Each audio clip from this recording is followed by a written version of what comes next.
I'm going to review this Launch CRP123X Professional, which is a OBD2 type car scanner for interfacing to your computer on your car. And this has been sent to me at no cost by Banggood to review, so thanks a lot Banggood for sending it to me. It's been a while since I've had any Banggood items, so it's nice to get something again. We'll have a close look at this. I've already had a bit of a play around with it. I've familiarised myself with it a little bit, so should be able to get into it quite quickly, I suppose.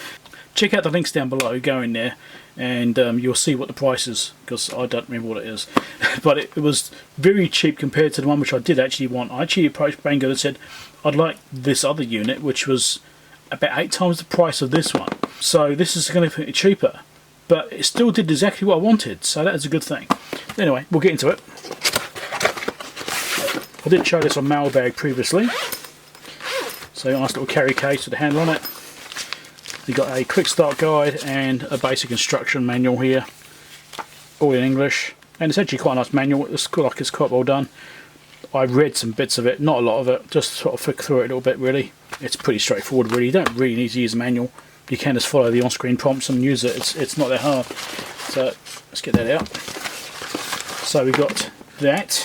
We've got the standard cable interface. So plugs that into the OBD2 port in your car.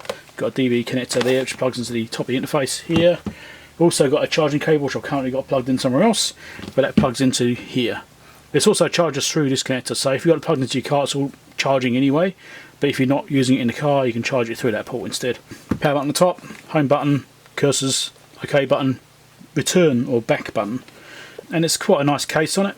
CRP123X version 2. That's what this one actually is. And see, input's 12 volts or 5 volts. So 5 volts is from the DC jack at the top there, and 12 volts is through the OBD2 port.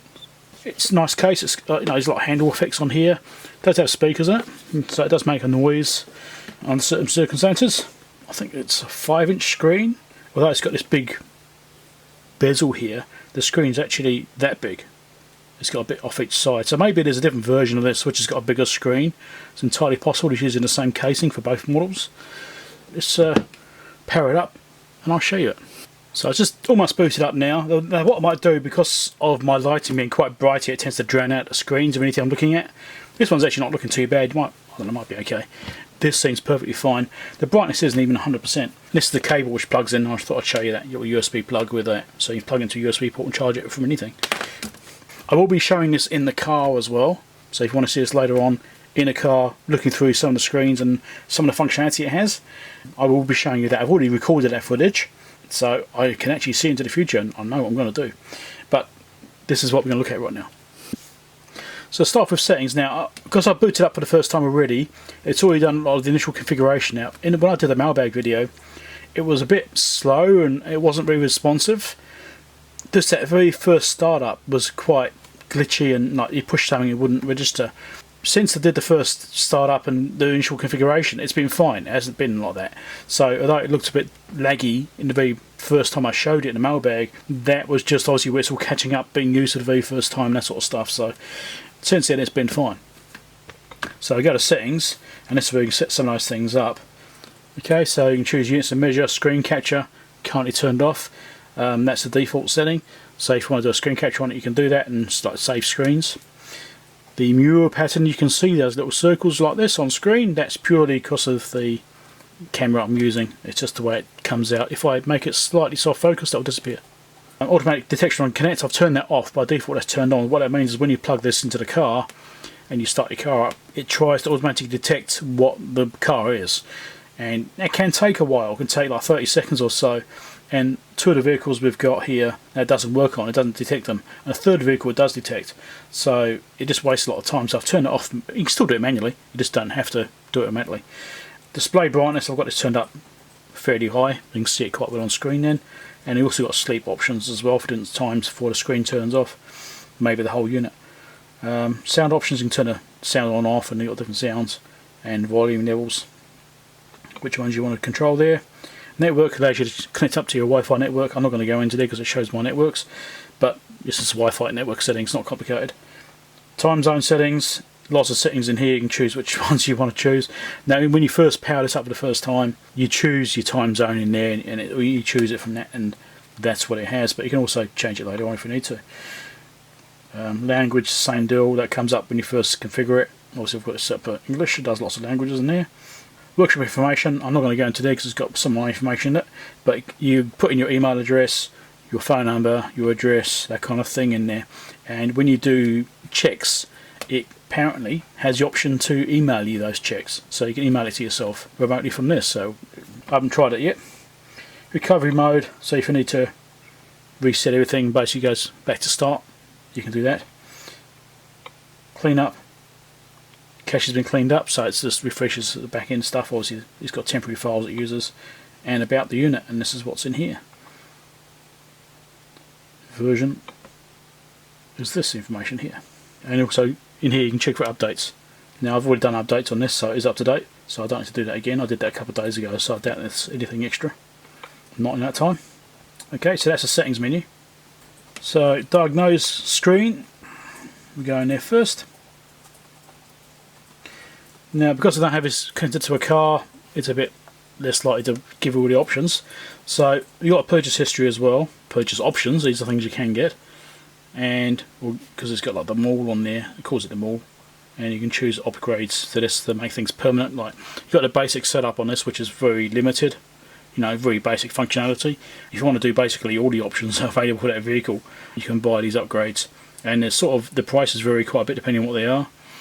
So if you want to look at a certain car, you just go through, find that car, and because I won't be able to do a scan because I'm not connected to a car, I'll show that later on. In this case this is the Toyota one, which is one of the fully optioned ones I've got. It's one of the ones I purchased, and it's got all sorts of stuff in here, loads and loads of stuff. So it won't let me do it probably because it's got no OBD2 connection right now. It's not connected to the car, but I'll show it later on. That stuff you can do in that screen, just choose your car and you've got lots of options in there. Natural OBD2 thing, same deal. Again, I'll show you that in the car. Reset options, I can show you these. So you've got brake reset, oil reset, SAS reset, battery reset, bleeding, which is brake bleeding, electric throttle relearn, DPF reg, I don't know what the hell that is, and personalization, which is one of the ones I purchased, which is giving you the options of unlocking all these different features of the car which normally you wouldn't have access to without one of these things.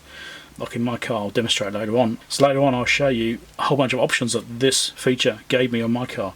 So things I can actually unlock and change the configuration of the car, the way it works in certain ways. So that was really good. That's exactly what I actually wanted this unit for, to do this particular task, and it worked perfectly for that. Battery voltage, you can read the battery voltage, graphs it out as well over time.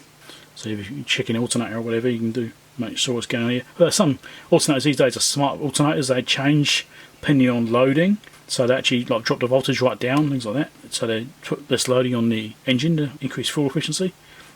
So it can be a bit confusing if it doesn't quite behave the way I expect, because that's a modern car thing. Data here, I've already got some stuff in there. I'm going to show you this in the car as well. I've already done this screen on the car, apart from that one. This is just like a help system about this particular unit. So I'll go through these screens in the car later on, so you can look at those whilst this system's running. The mall, which is where you can buy things, these different options, which I kind of flicked into before when I was doing something else. So full function gives you everything that particular brand can do. So I've already purchased the Toyota one, so you can see here it says renew or buy now. So renew means I've already purchased that one, and that lasts for a year with updates. So in a year's time the updates will cease, and if I want to I could renew it and get some more. Obviously it depends on what vehicle you're using. If the system hasn't changed, then if you're still using the same vehicle you had a year before, you don't need to do that update. Unless they've added extra features, which is possible, who knows. But these are the various ones it's got in this screen. You've got all the different brands in here that it's saying applies to. So it's got quite a few. Right, these are the full function options. These ones give you the extra functionality which is above what the OBD2 normally does.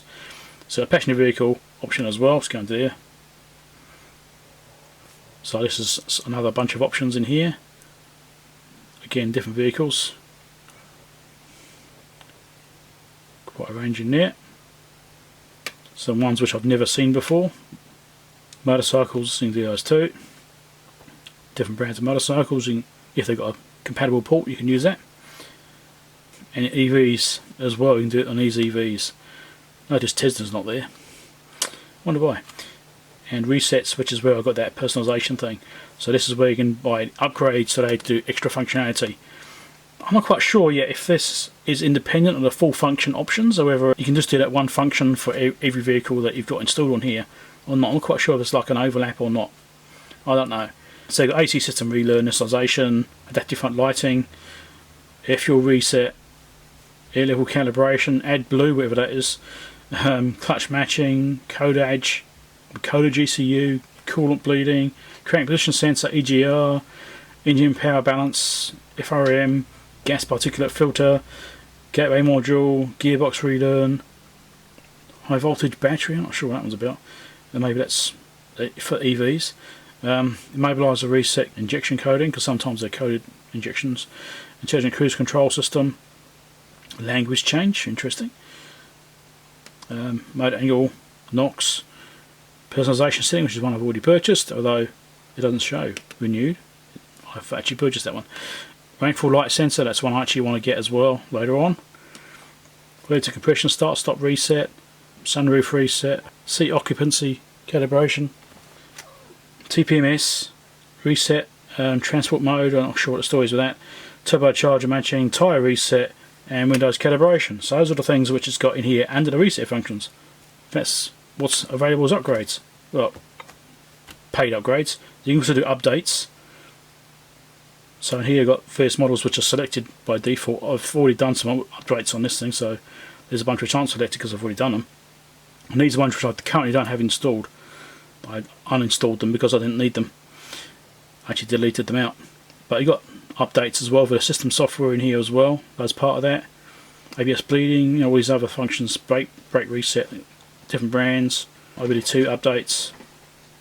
So if you purchase something, the updates also come with that as well. So that's all part of this, and you can see all the ones which I've currently got installed. I know what AdBlue is. What's AdBlue? It's a diesel additive. My wife seems to think she knows what AdBlue is. She reckons it's a diesel additive. It's a diesel exhaust fluid. It's to reduce the amount of air pollution created by a diesel engine. I was wondering if it was like blinker fluid. It's not blinker fluid? No. Okay. Right, so there you go. So here we are in the car. I've got the launch set up here. I've got it plugged into the car. I've got the car running. I haven't turned it on yet. You have to push it for quite a while. 1, 2, 2 seconds. Alright, so there's the front screen. Now my car, I've got some options on this thing which I've actually already played with and reconfigured. So if I go into reset here, I've already purchased an option, which is this thing here. Personalization settings. So using that, I can actually go in and change settings. So to get that, you have to go into Mall, and you can buy add-ons for this, which I think is like a year, free updates, and then after that, you have to pay for renewal. I don't know if it's going to connect because my Wi-Fi probably doesn't reach. Yeah, it did go, great. So I've already purchased the Toyota Lexus full one. So this is full function, which gives you everything, kind of. It unlocks it. And you can do that for each brand of car. And I'm also going to buy some more later on. But in here is all the options for full function stuff, right? So you can choose which brand car you want to do that on. You've also got passenger vehicle, motorcycles, EVs as well. You've got these options. So if you want to do those kinds of vehicles instead. These are the reset functions. You can also purchase these as add-ons. So AC relearn, things like that. All these sorts of things in here. These reset functions you can add on. So that's something I'm actually going to do. I actually did add on this one here. Personalization settings. So I've added that one in already. Obviously your standard OBD2 configuration stuff. IM is emissions. Battery voltage. So it graphs it out. So you can see what's going on with that. If you've got any weird battery problems or alternator problems. Also got the resets, which I didn't show you too well. So these are the ones that are currently installed. You can obviously add more. Go to diagnose. Now in the settings, I've also turned off auto detection on open. So that by default that's on. And you go in here, it'll try and auto detect. Now not all vehicles allow you to auto detect. They don't all work. This one doesn't. Another Toyota I've got here doesn't work. I've got 3 vehicles here. I've tried it on. Both Toyotas didn't work. The Suzuki did. You know, your results may vary there.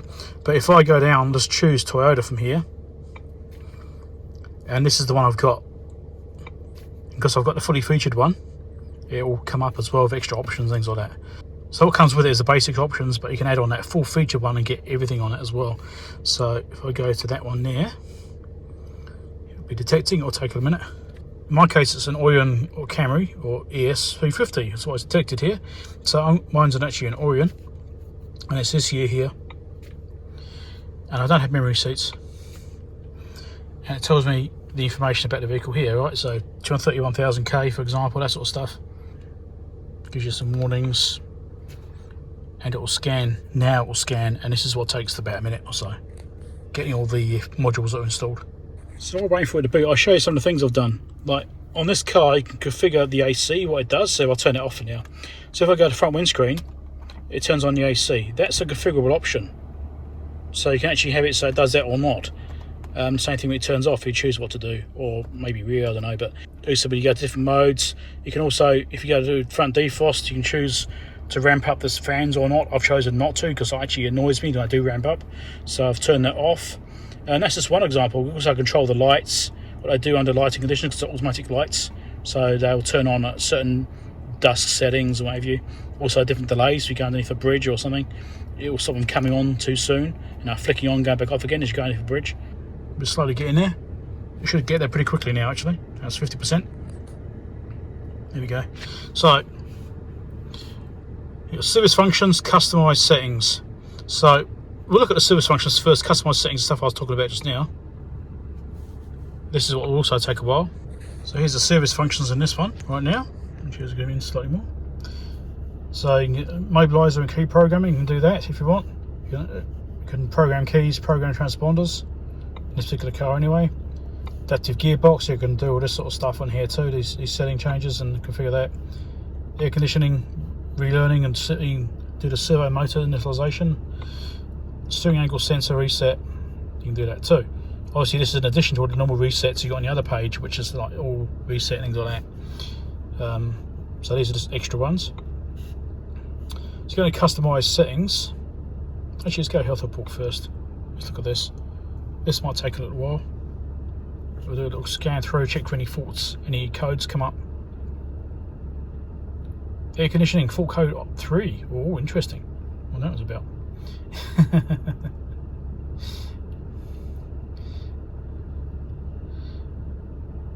Yeah, normal. Air conditioning. Solar sensor circuit, passenger side. Solar sensor circuit, driver's side. Air outlet damper control, servo motor circuit. So that's interesting.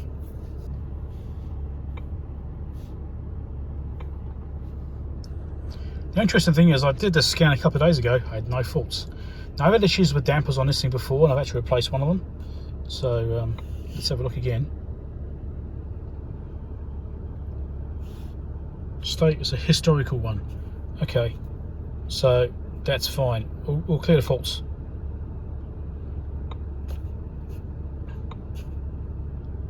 No trouble codes, right. So we'll see if that crops up again in the future. There's one example of how to reset. Special functions, and obviously did that. Custom settings, this is where it goes into some other stuff about the actual customization of the vehicle. You can actually jump into various things. It kind of goes through the back end of all these different ones. They've all got like a link as custom setting. So you can go between different functions of the car from that one. So I'm going to start at the very top here. Wireless door lock. Obviously your vehicle may vary. I mean, these features are specific to this car. Your car might have more things or way less things. On your vehicle you may not actually have anything you can customize. On the other Toyota I've got sitting next to me right now, that's got no options at all for customization. What we have is what you have. It's the basic OBD2 stuff. So wireless control, hazard answer back, there you go. Function turn on off, it's on. Hazard answer back, so flash the lights, things like that. So you can choose all these options in this particular configuration. Wireless buzzer response, yes. Open door warning, unlock 2 operations. So this is something I've actually set on mine. So this was originally off. So when you operate a remote to unlock the car, on one button press it only unlocks the driver's door, on 2 presses it then unlocks the rest of the car. So this is an option on mine. I can turn that on and off. Some cars by default have it so that you push it and it operates that way, but maybe you want to have it unlock all the doors in one press, and maybe then you want to change it. But that's just an example of that sort of stuff. Panic function, Triton head, auto open, auto lock time. So on this one I've actually increased it. It used to be 30 seconds, which I found was a bit annoying sometimes. So I've increased that slightly. Standard door locks, unlock key twice, yep. So unlock key twice. So I guess that means if you're using the key to unlock the car rather than the remote. So I guess that means if you unlock it with the key, it unlocks all the doors in one go. In the offsetting, operating the car unlock once only makes all the doors unlocked. So let's make this one on as well then. Oh, sorry, set. I had to do it this way. On. Set. Now it's on. Security system. I'm just going to show you the options on my car. Warning by horn. That's on. Alright. Power window options. I don't think my car's got this module in it for customization. I don't think it's got anything there. It's taken a while, so I don't think there's anything there. Yep, nothing. Wipers. I'm not sure if there's something there or not. No. Illuminated entry, so you can choose how long the light stays on for. When you turn, you know, key on and off, that sort of stuff. Unlock the car, what have you. Warnings. Sorry about the shaky hand cam, but you know, it's probably recording inside a car. It's not necessarily ideal recording situation. Okay. So you got keep sense buzzer. That's for the proximity sensing, I think, for like the reversing sensors and bumper sensors. Function change volume front and rear buzzer. Buzzer volume's high. Seatbelt warning is currently turned off. That could be turned on if you chose to. What else have we got in here? Light control, this is one I've played with, I think. I thought I'd show you all the settings of my car because you may find your car's got those same sorts of things on it. So this is response time. So response time long changes how long it takes to respond when you're going under bridges and stuff like that, as I said before. Sensitivity for how dark it is for when it does it. Do that one. So light 1, light 2, dark, normal. I've got it set on dark 1. So sort of 5 levels you can choose from. I'm not actually sure which one I should probably be on. I actually wonder if I should go to light 2. I think I might change it to light 2. Light 1. Okay, well, I haven't turned on yet and it's daytime, so that's probably a good thing. Well, it's heading towards dark time, so leave it on light 2, I think. It used to be on normal, so I've made it different from what it used to be. Display X on. Brightness, lowering lights. So this is the combination middle, like the dashboard illumination stuff, changes independently of the lights, kind of. It's kind of linked, but it's not quite the same. Slide roof, I don't have that. Air conditioner. So on this car you can change the temperature differences, so it's you can do a slight tolerance there to increase it or reduce it if you see fit. Evaporator control, automatic. Also got some setting information there. Compressor air inlet defrost position, so it's linked. Alright, so normal or linked. Normal is obviously not linked in, I'm guessing. So this is what I've said before, turning the AC on automatically with the front defrost button when the AC is turned off. So it turns the AC on if you push the front demister. Compressor mode, manual. Some of these things I don't actually know what they are exactly. Air inlet automatic. Auto switch on is desired to make compartment cool down quickly, so it changes to recirculated mode. Yep, that's fine. It does that. So this gives you an idea of all the things you can do in this car. Foot defrost, ambient temperature shift as well. So that's just under that one. Then we got the display. Just a bit of reflections. I can't really do much about a lot of stuff. Approach display off, which is about changing the proximity thing. Unit conversion, so it's like kilometers an hour versus miles per hour. Nothing on that one there, whatever that is. PSD, PBD. Don't know what those are.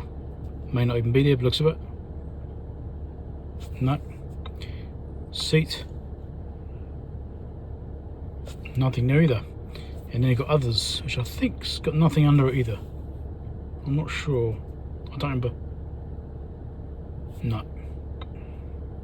got this data thing here.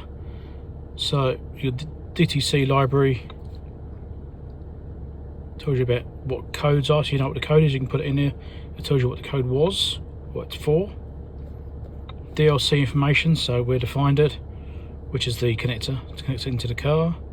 In case you're not familiar with that, usually, basically, you sit in the driver's seat, you can reach it, it's under the dashboard, usually that's where it is. Images, so this is if you're taking screenshots, it will store it in there. Diagnostic records, so if there's anything in here, you can go back and view previous records if you've saved anything. Diagnostic report, this is a Suzuki, which is the other car. I'm not going to go in there and show you because it gives you all sorts of information. There's that part, obviously OBD2 standard functions. So it's going to sit there and scan there all the basic OBD2 functions now. So these are more generalised OBD2 functions rather than the specialist, in this case Toyota functions. Sort of scan the buses, find out which bus it's actually using. It's got a bunch of different buses down the side here, and it found which one it's using. And this is what it's found, things it could actually use in this basic OBD setting. So thanks a lot, Banggood, for sending it to me at no cost. That's brilliant. So don't forget to check out the links down below for these things. I do earn a commission potentially if you buy something. Maybe I'll get something, or I don't know. If the affiliate links work, I'm not sure they do work anymore actually. I know I used to get a lot of links coming through from Banggood, and it's like nothing for months and months, not even one. So I'm not even sure my affiliate links even work properly in Banggood anymore, so I may get nothing. But give it a try, go buy one or something, I don't know. I've links down below for other things, like other videos. Subscribe over there if you're not already subscribed. And if these sell, I might be able to get a better one, because they actually said they want to send me this one first, see how it goes. So they sell a few of these, I might be able to get an upgraded one, who knows. And a Patreon support link over there to help me to buy bits of test gear to fix and do mailbag videos and things like that. Helps me to buy stuff to fix and make videos about. Right, subscribe, hit like, share the video. Catch you later.